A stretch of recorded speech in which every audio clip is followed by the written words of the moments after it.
नमस्ते। बात इस समय एग्जिट पोल पर हो रही है और जब हम आप बात कर रहे हैं चंद घंटों बाद अंतिम परिणाम आने शुरू हो जाएंगे जब 4 जून को मतगणना शुरू हो जाएगी। तो अंतिम परिणाम क्या होंगे, कौन जीतेगा कौन हारेगा, इसका असली फैसला तो 4 जून के इम्तिहान के बाद आएगा।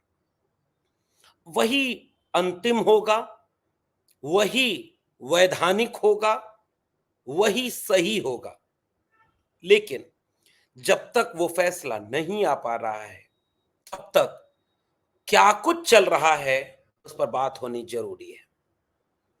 मीडिया से लेकर के टेलीविजन चैनल और तमाम तरह के अलग अलग नए नए प्रारूप जो बने हैं एग्जिट पोल के, उन एग्जिट पोलों को लेकर सोशल मीडिया पर अच्छी खासी बहस चल रही है।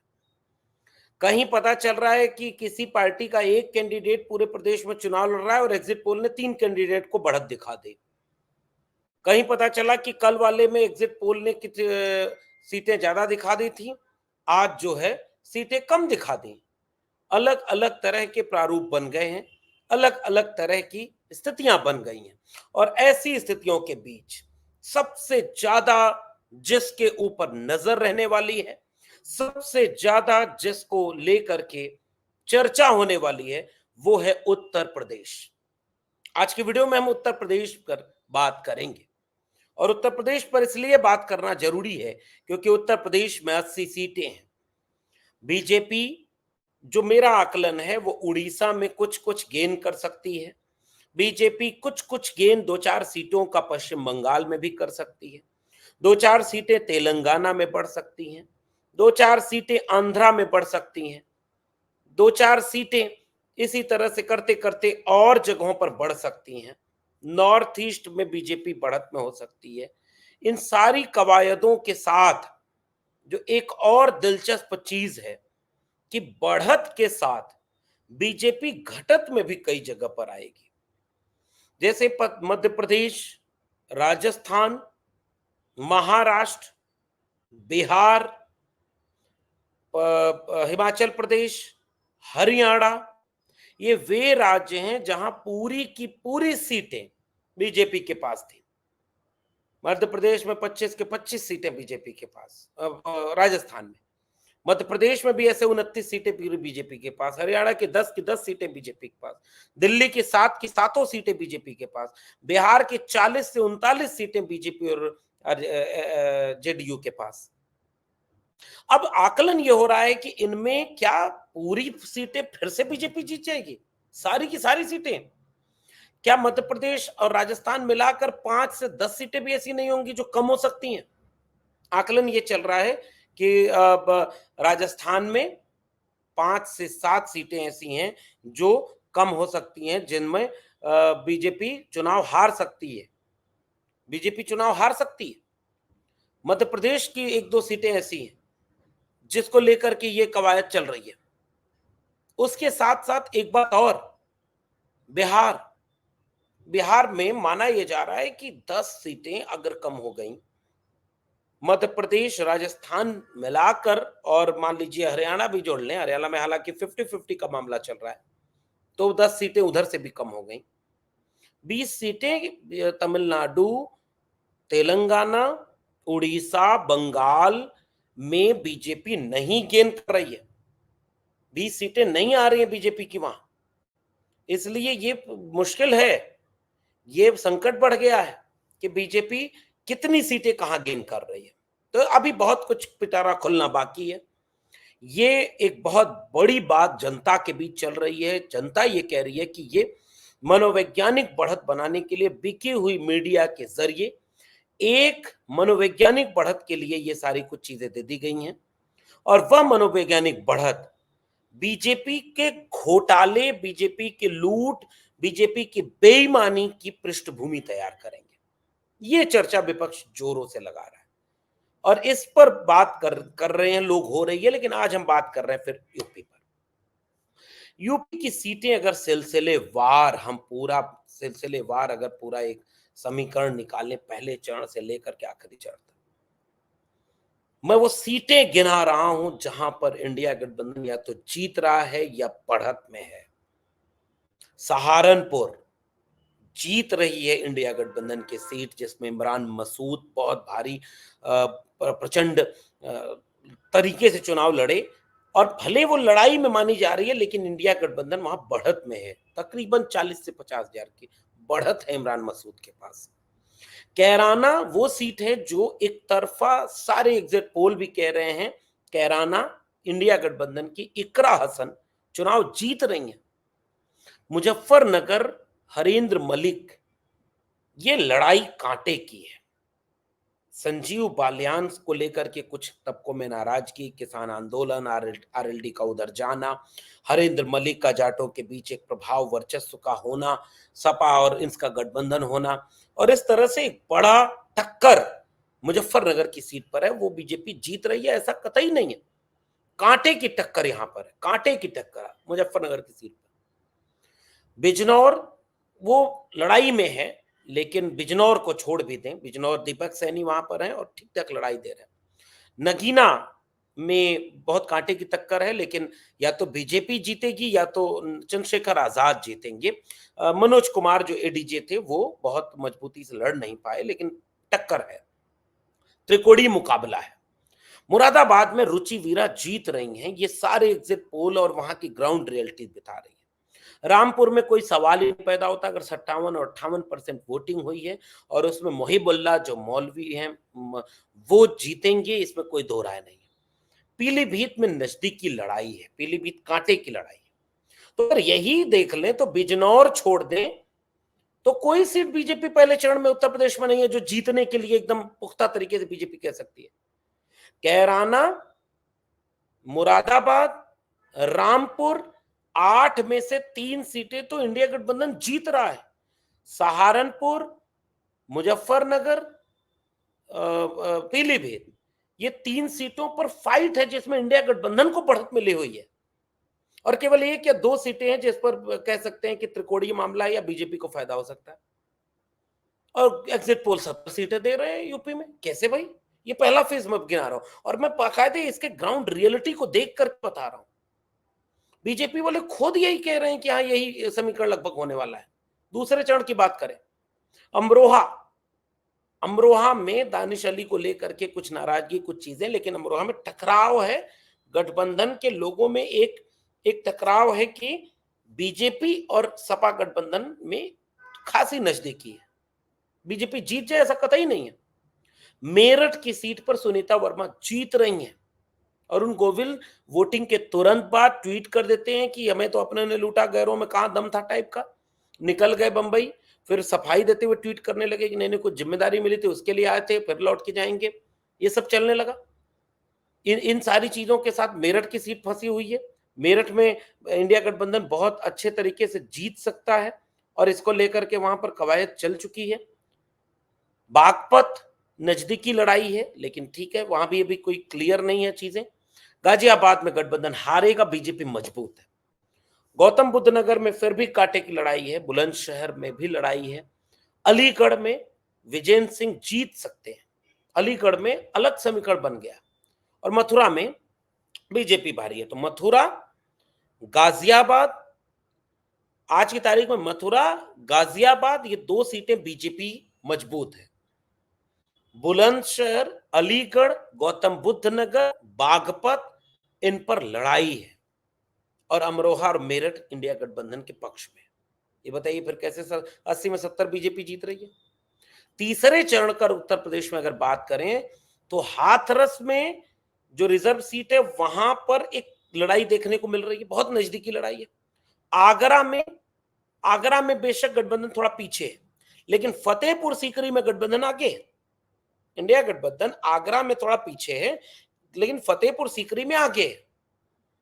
फिरोजाबाद, मैनपुरी, एटा, बदायूं, आंवला, ये 5 सीटें हैं। संभल, जियाउर रहमान बर्क, तीसरे चरण की 10 सीटों में से 6 सीटें तो सीधे जीतने वाली हैं। संभल, फिरोजाबाद, मैनपुरी, एटा, बदायूं, आंवला। और इस तरह से ये 6 सीटें सीधे जीत वाली हैं। फतेहपुर सीकरी में नजदीकी लड़ाई है, बरेली में नजदीकी लड़ाई बन गई क्योंकि संतोष गंगवार नाराज हैं और संतोष गंगवार को लेकर के वहां का समीकरण बदल गया। बीजेपी वाले खुद उन्हें हराना चाह रहे हैं। और प्रवीण एरन वो पीडीए के हैं, अखिलेश यादव का पीडीए जीत रहा है। आंवला में नीरज मौर्य बहुत मजबूती से जीत रहे हैं। बदायूं, मैनपुरी, संभल, फिरोजाबाद, ये तो घर की सीटें हैं। संभल में जियाउर रहमान बर्क को कोई रोक ही नहीं सकता। मतलब अगर आप संभल भी हार रहे हैं, जबकि शफीकुर रहमान बर्क के निधन के बाद, सिंपैथी के बाद, मुसलमान वोटर के बाद, प्रशासन के इतने चीजों के बाधा पैदा करने के बाद भी तो कुछ कहा नहीं जा सकता। ये 10वें चरण में 6 में गठबंधन जीत रहा है, 2 में कांटे की लड़ाई में आगे, 2 में हार रहा है। कैसे 70 सीटें 80 में जीत रही है? और आगे बढ़े तो थोड़ा चौथे और 5वें चरण में मिला जुला परिणाम है। शाहजहांपुर छोड़ देते हैं, लड़ाई में है वहां पर। जोशना गौड़ लड़ाई में है। खीरी में उत्कर्ष वर्मा लड़ाई में है। धौरहरा में लड़ाई में है, मिला जुला परिणाम है। सीतापुर में लड़ाई में है। हरदोई में जीत सकती है, उषा वर्मा वहां पर है, बहुत मजबूत है। मिश्रिक लड़ाई में है। उन्नाव, फर्रुखाबाद, इटावा, कन्नौज, मैं वो सीटें जीत रहा हूं। अकबरपुर जो जीत रही है आज की तारीख में इंडिया गठबंधन, और शाहजहांपुर, खीरी, फिर उसके बाद थोड़ा हरदोई, सीतापुर, इवन मिश्रिक में भी संगीता राजवंशी वहां पर चुनाव लड़ रही है। फिर आप आ जाइए बहराइच, इनमें फाइट है। बीजेपी 1-2 सीटें इसमें कहते कि वो जीत जाएगी या निकल जाएगी, तो वो बात आश्चर्यचकित नहीं होगी, लेकिन यहां पे लड़ाई है। आप मोहनलालगंज आगे बढ़ेंगे, चौथे पांचवें चरण में आगे बढ़ रहा हूं मैं, और 5वें चरण में 14 सीटें। मोहनलालगंज की सीट आर.के. चौधरी भयानक लड़ाई में है और जीत सकते हैं। लखनऊ में बीजेपी मजबूत होगी, फिर भी थोड़ी चुनौती पेश की है रविदास मल्होत्रा ने। रायबरेली में निश्चित रूप से गठबंधन जीतेगा। अमेठी की सीट में समीकरण बदल गए हैं और कोई आश्चर्य नहीं कि अमेठी की सीट पर चुनाव परिणाम बदल जाए। जनता नाराज है। जालौन की सीट, झांसी, जालौन, हमीरपुर, बांदा, इन सीटों में हमीरपुर और बांदा में लड़ाई नजदीक है, बाकी जगह पे बीजेपी मजबूत है। फतेहपुर में नरेश उत्तम पटेल की जीत की तरफ बढ़ते दिख रहे हैं। वहां भी वही समीकरण है जो अमेठी में बन रहा है, local anti incumbency. Kaushambi, Barabanki, Faizabad की सीट अगर आपको आश्चर्य न हो तो अवधेश प्रसाद पासी हैं, और गजब क्या वहां पर माहौल देखने को मिल रहा है। बीजेपी हल्कान है, परेशान है, वहां पर समीकरण बदल गए हैं। फैजाबाद की सीट पर, कैसरगंज की सीट, जो दबदबा वाले के सामने दबदबा वाला भगत राम खड़ा हो गया। गोंडा, श्रेया वर्मा। अगर मैं इस 5वें चरण में जोड़ूं तो मोहनलालगंज, रायबरेली, फतेहपुर, कौशाम्बी, फैजाबाद, गोंडा, सीधे सीधे 14 में 6 से 7 सीटें इंडिया गठबंधन जीत रहा है। और अगर बात करें अमेठी की, हमीरपुर, बांदा, बाराबंकी, इनमें टक्कर है और बाकी 4 सीटें बीजेपी के पक्ष में हैं। तो 14 में 4 में बीजेपी के पक्ष में है, 4 पे बहुत कांटे की लड़ाई है, 6 गठबंधन के पक्ष में है। फिर भी 80 में 70। अगर 6वें चरण की बात करें तो 14 सीटों में से सुल्तानपुर, रामभुआल, निषाद कांटे की टक्कर। प्रतापगढ़, शिवपाल सिंह पटेल जीत रहे हैं। फूलपुर में कांटे की टक्कर अमरनाथ सिंह कुशवाहा, मौर्य और पटेल में। इलाहाबाद में गठबंधन भारी है। अंबेडकर नगर में लालजी वर्मा भारी हैं, जीत रहे हैं। श्रावस्ती में राम शिरोमणि वर्मा हो, वो कांटे की टक्कर है। बस्ती में राम प्रसाद चौधरी जीत रहे हैं। संत कबीर नगर में कांटे की टक्कर है। लालगंज जीत रहे हैं, आजमगढ़ जीत रहे हैं, जौनपुर कांटे की टक्कर। जो मैंने कैलकुलेशन बनाया, मछली शहर में कांटे की टक्कर, भदोही में कांटे की टक्कर। तो जीत कौन सी रही है बीजेपी? तो 14 में से लगभग 7 सीटें ऐसी हैं जो इंडिया गठबंधन जीत रहा है और बाकी 7 पर कांटे की टक्कर है। आज की तारीख में बीजेपी नहीं कर सकती, और अब इसलिए बीजेपी इन सबको हराने और इन सब चीजों में आगे बढ़ाने के लिए सारे गठबंधन की चीजों को करेगी। सातवां और आखिरी चरण 13 सीटों का है। अगर इसमें हम देखें तो गोरखपुर छोड़ दें, महाराजगंज में भी कांटे की टक्कर है, कुशीनगर में कांटे की टक्कर है, अजय पिंटू सेंथवार लड़ रहे हैं, वो जीत जीत की दिशा में बढ़ रहे हैं, देवरिया में कांटे की टक्कर है, बांसगांव में छोड़ देते हैं, घोसी में कांटे की टक्कर है, सलेमपुर बलिया सनातन पांडे वो कांटे की टक्कर है, गाजीपुर इंडिया गठबंधन जीत रहा है, चंदौली में कांटे की टक्कर है, वाराणसी में मोदी जी भारी हैं निश्चित रूप से, मिर्जापुर रमेश चंद बिंद चुनाव लड़ रहे हैं, कांटे की टक्कर है, राबर्ट्सगंज मिला जुला है। तो आखिरी चरण में भी अगर मैं गिनूं उंगलियों पर, तो कुशीनगर पिंटू सेंथवार, देवरिया थोड़ा मिली जुलिए, कुशीनगर, घोसी, बलिया, गाजीपुर, ये 4 सीटें ऐसी हैं जो सीधे इंडिया गठबंधन जीत रहा है। 3 से 4 सीटों पर लड़ाई है। इन इन सारे समीकरणों को अगर जोड़ दें, बना लें, एक आगे पीछे कर लें, तो इसमें पता आपको ये चलेगा कि मेरा कैलकुलेशन ये है कि 35 से 38 सीटें इंडिया गठबंधन और समाजवादी पार्टी के पक्ष में है। 38 सीटें, तो 38 से 40 सीटें इंडिया गठबंधन के पक्ष में है, तो क्या एक तरफा वो 10 पे आ जाएगा? कैसे? क्या उत्तर प्रदेश में अखिलेश यादव के पीडीए का जवाब क्या बीजेपी के पास था? क्या संविधान बदलने वाली बात से बीएसपी का वोटर जो बड़ी मात्रा में पढ़ा लिखा जागरूक वोटर है, वो इंडिया गठबंधन को वोट दे रहा है, वो संविधान की बात को लेकर के, आरक्षण के सवाल को लेकर के बीजेपी से नाराज है? क्या इसका कोई असर नहीं पड़ेगा? ये विश्लेषण कैसे हो रहा है और कहां खड़ा होगा? ये यहां पर पॉइंट मेरा फंस रहा है। बीजेपी के नेताओं की रैलियों में भीड़ नहीं, और अखिलेश यादव की रैलियों में 50 डिग्री टेम्परेचर में भी अप्रत्याशित भीड़। क्या वोट नहीं देगी?